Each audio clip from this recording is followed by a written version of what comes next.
नमस्कार, सुप्रभात।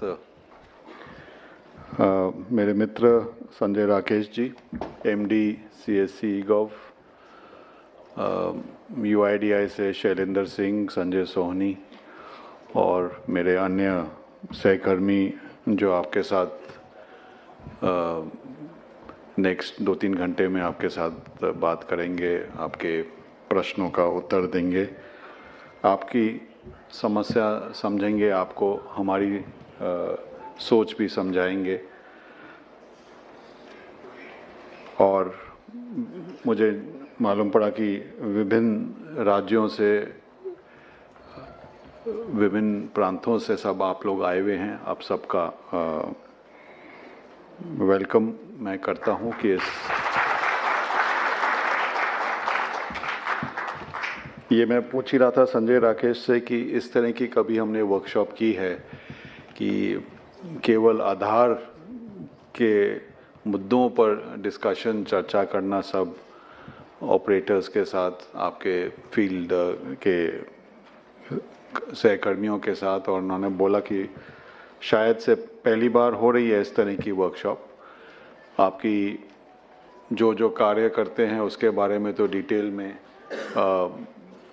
होती रहती हैं आपकी कार्यशाला, तो मुझे बहुत खुशी लग रहा है कि इस तरह की वर्कशॉप आज की जा रही है और निश्चय फ्यूचर में भी स्टेट लेवल पे या नेशनल लेवल पे इस तरह की भागीदारी के साथ हम आगे बढ़ते हुए निश्चय और अच्छा काम करेंगे, आप भी और हम भी आपके साथ।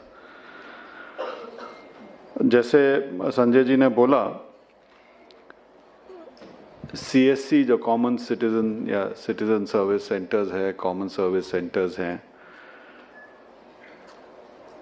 ये अब शायद उस स्तर तक पहुंच गए हैं कि शायद हर पंचायत में ही नहीं, हर गांव तक पहुंच गए हैं।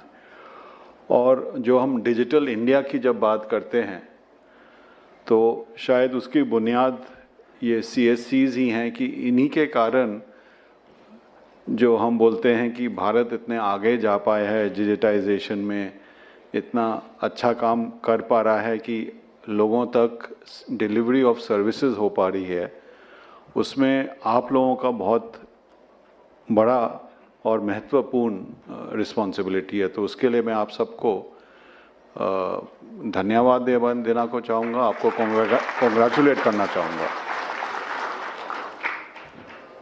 बिकॉज आप लोग हैं ग्राउंड पे, इसीलिए अलग अलग सोच भी हम कर सकते हैं पॉलिसी लेवल पे कि क्या क्या कार्य आपके जरिए डिलीवरी हो सकती है। इनफैक्ट आपको खुशी होगी कि डिजिटल इंडिया का एक जो लक्ष्य है कि जो भी सरकारी सेवा डिजिटल माध्यम से दी जा सकती है उसे डिफ़ॉल्ट मोड में वो देना चाहिए। एक्सेप्शन होना चाहिए कि किसी भारत के नागरिक को किसी सरकारी ऑफिस में आना पड़े या कहीं दूर जाना पड़े वो सर्विस को लेने के लिए, अगर वो डिजिटल माध्यम से खुद के कंप्यूटर पे, खुद के मोबाइल फ़ोन पे, कॉमन सर्विस सेंटर पे जाके वो सर्विस ले सकता है तो उसे वो मिलनी चाहिए। और ये आश्वासन जो सरकार दे पाती है, वो आश्वासन आप लोगों का जो सर्विस सेंटर्स हैं उसकी वजह से, जो कनेक्टिविटी इम्प्रूव हुई है उसकी वजह से, जो मोबाइल का पेनिट्रेशन हुआ है उसकी वजह से हम ये दे पा रहे हैं। और जो विज़न है, जो हम बोलते हैं ईज़ ऑफ लिविंग, कि किस तरह हर नागरिक को सुविधा के साथ जीने का आसार बन सके, ईज़ ऑफ लिविंग जो विज़न है, उस ईज़ ऑफ लिविंग का विज़न बहुत महत्वपूर्ण पार्ट सीएससी है, आधार है, और डिजिटल इंडिया के जो विभिन्न प्रकार के कार्यक्रम हैं, यूपीआई पेमेंट है, ई साइन है, उमंग है, डिजी लॉकर है, इस तरह के बहुत सारे जो एप्लीकेशंस हम इंडिया स्टैक जो बोलते हैं, वो इंडिया स्टैक आप लोग ही ज़मीन तक सब लोगों तक पहुंचाते हैं और माध्यम के संग भी।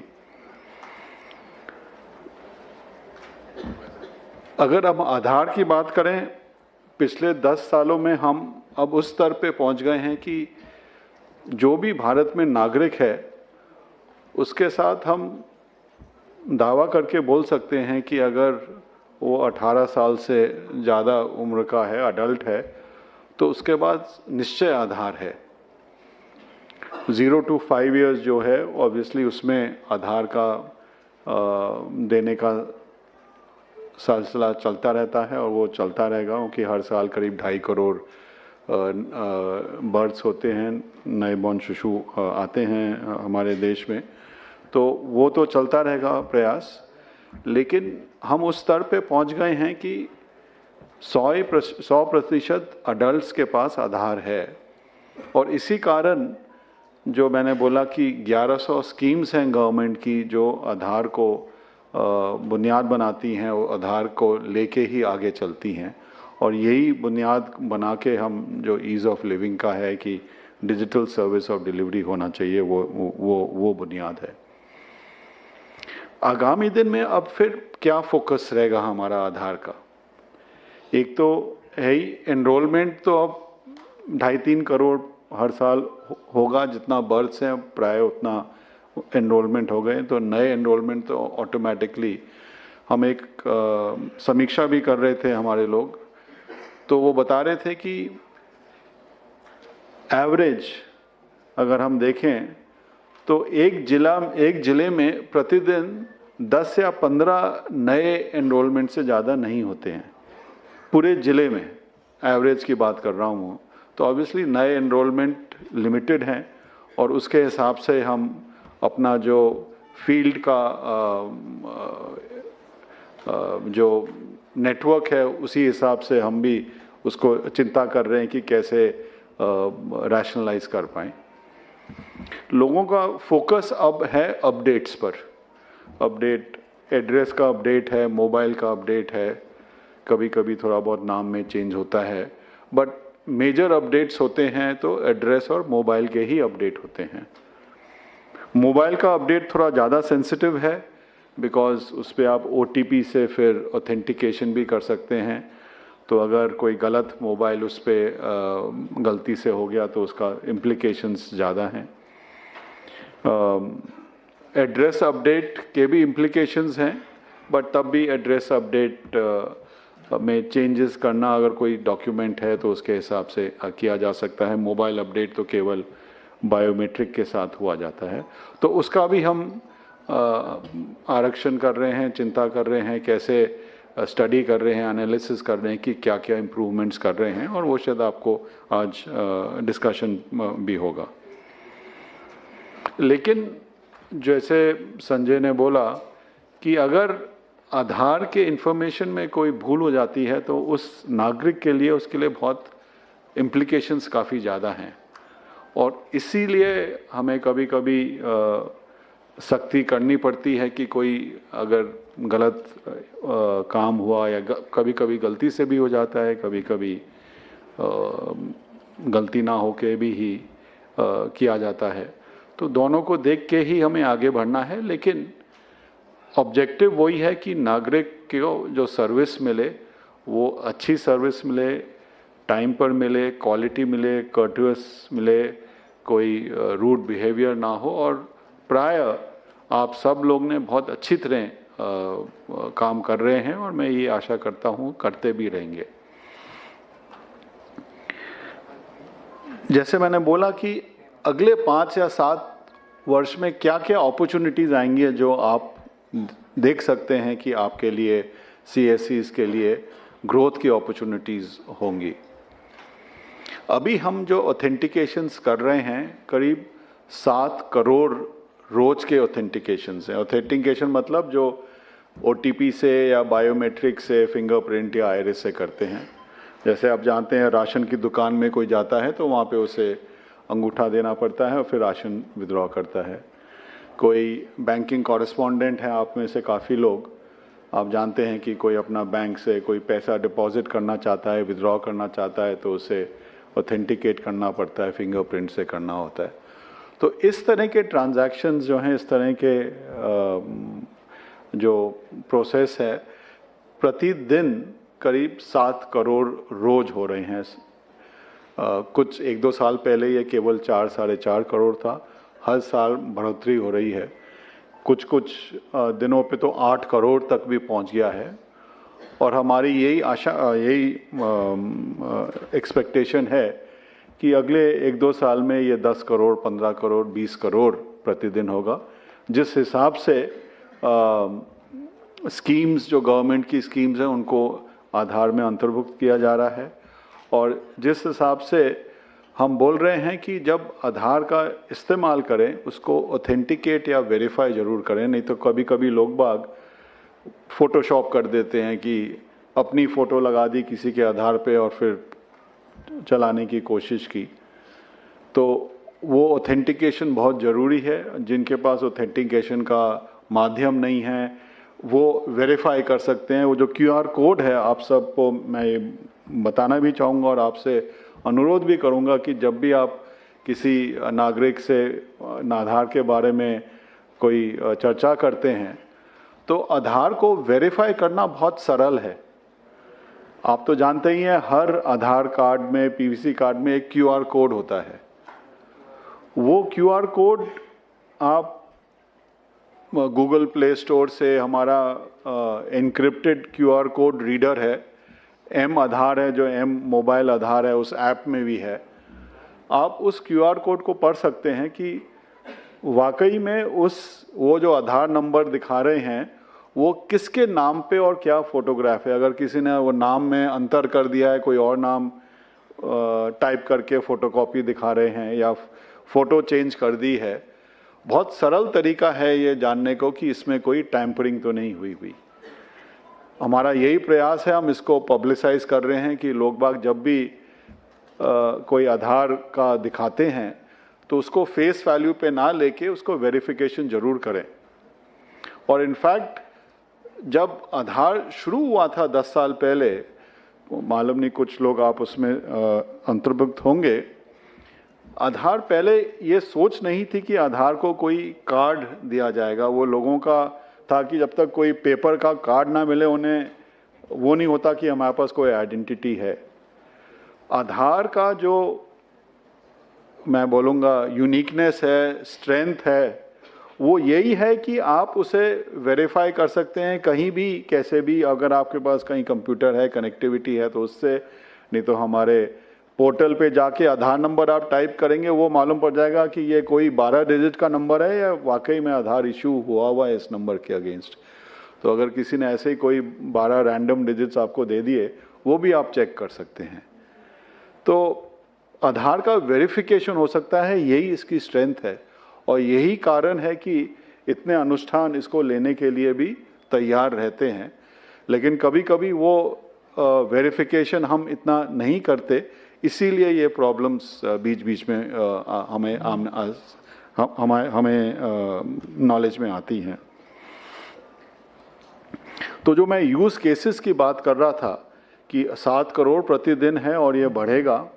एक तो आप जानते ही हैं जो आधार इनेबल पेमेंट सिस्टम्स है, बैंकिंग कॉरेस्पॉन्डेंस करते हैं।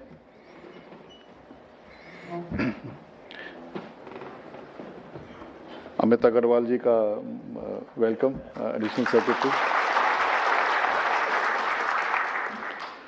तो एक तो यूसेज जो है आधार इनेबल पेमेंट सिस्टम्स है, एक जो अब तक इतना यूज़ नहीं हुआ है और फ्यूचर में होगा, और वो है ई-साइन।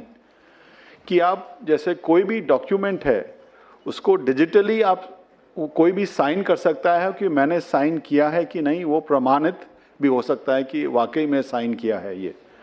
तो वेदर वो लैंड रिकॉर्ड का डॉक्यूमेंट हो, कोई सेल डीड हो, कोई और तरह का अग्रीमेंट हो, उसमें डिजिटली साइन हो सकता है। और इसका जो इस्तेमाल है वो भी आगामी दिन में बढ़ेगा।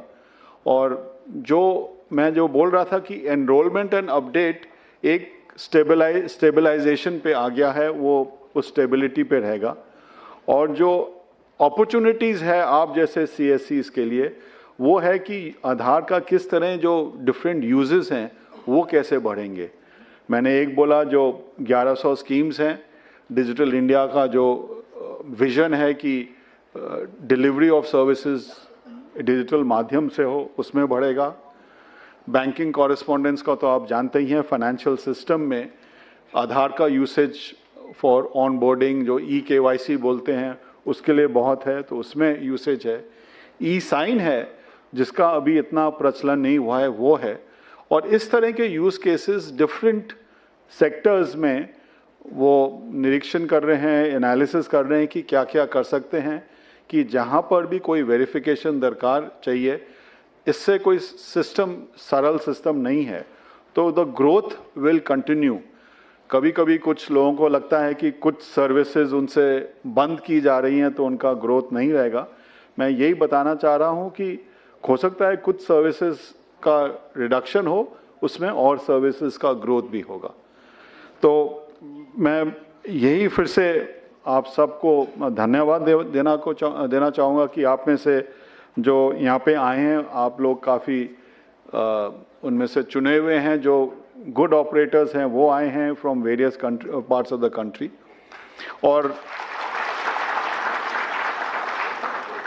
और आज जो पूरे दिन की वर्कशॉप है, आप निश्चय जो भी आपके मन में कोई डाउट्स हैं, आशंका है या आपके सजेशंस भी हैं कि क्या हम कर सकते हैं, तो आप आधार एनरोलमेंट में इन्वॉल्व हैं, अपडेट में इन्वॉल्व हैं, बैंकिंग कॉरेस्पॉन्डेंस हैं, यूसेज में इन्वॉल्व हैं, आपके अगर कोई सुझाव हैं वो निश्चय दीजिएगा। उसी से सिस्टम हमारा अब तक 10 साल से इम्प्रूव करता रह रहा है और हमारी यही आशा है कि हाउ आधार कैन बी, जो आपने बोला Aadhaar should be the foundation, Aadhaar is the आधारशिला for the ease of living of residents, यही हमारा विजन है। और इस विजन में हम भागीदारी के साथ आप जैसे संस्था CSCs हैं और बैंक्स हैं, औरों के साथ स्टेट रजिस्ट्रार्स हैं, स्टेट गवर्नमेंट्स हैं, उनके साथ काम करते आ रहे हैं और यही आशा है कि करते रहेंगे। बहुत बहुत धन्यवाद।